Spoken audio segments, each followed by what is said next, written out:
Hi, welcome to JackFex's Art Journey. I'm JackFex, and this is episode 51.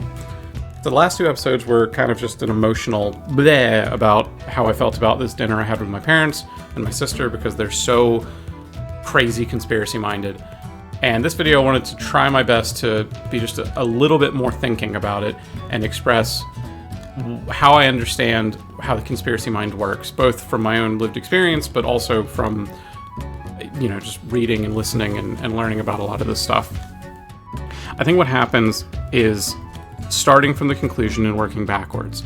You have your grand narrative. You believe this thing at the tippy top, whatever it might be, the globalist takeover or this principalities battles of good versus evil or whatever it might be. It doesn't matter, but you have this grand theory. Maybe the evil elitists are trying to, take over the world or forever enrich themselves at your expense, and you work backwards from there. So you believe that, and then the conversation turns to vaccines or to the health care in general or to insurance, whatever it might be, and you're not actually assessing okay, let's assess vaccines and the huge multitude of various fields and facets that goes into the question of what are vaccines, how should we handle them, on an individual level, on a collective level, in a legal sense, in a just cultural sense. There's so many different layers to that is plenty of room for contradiction and conversation and debate, but that's not what you're doing. You're not actually in a conspiratorial mindset. You're not actually doing that. What you're doing is you already have your narrative, globalist takeover of the world or whatever it might be, and you're going to backfill into whatever feeds into that.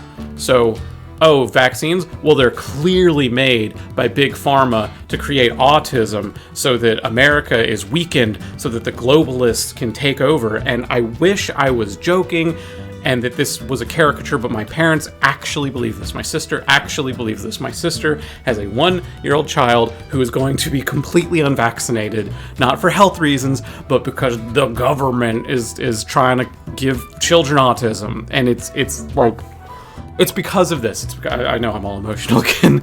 It's because of this this backfilling.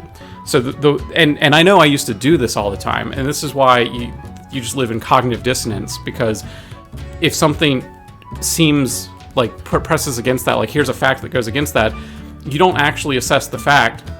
What you do to quell the cognitive dissonance in your mind is you just discredit the fact or the fact giver or creator or whatever, or discoverer or whatever.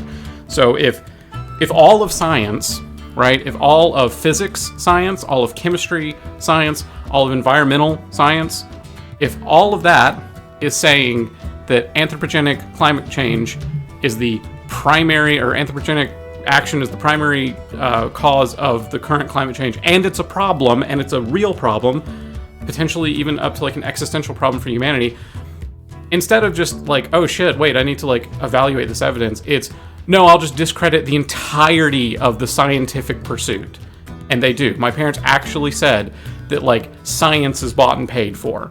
And yeah, there's a few good scientists. They always do this little cop-out, which is it eases your cognitive dissonance, because if you said every scientist, obviously it's easy to be well, that's silly, but they'll do this little trick. Well, some scientists are good. They don't actually mean it, though. Anyways, this wasn't super concise, but yeah, top-down thinking is bad. Go from evidence up. That's it. Love you guys. Thanks for watching. Bye.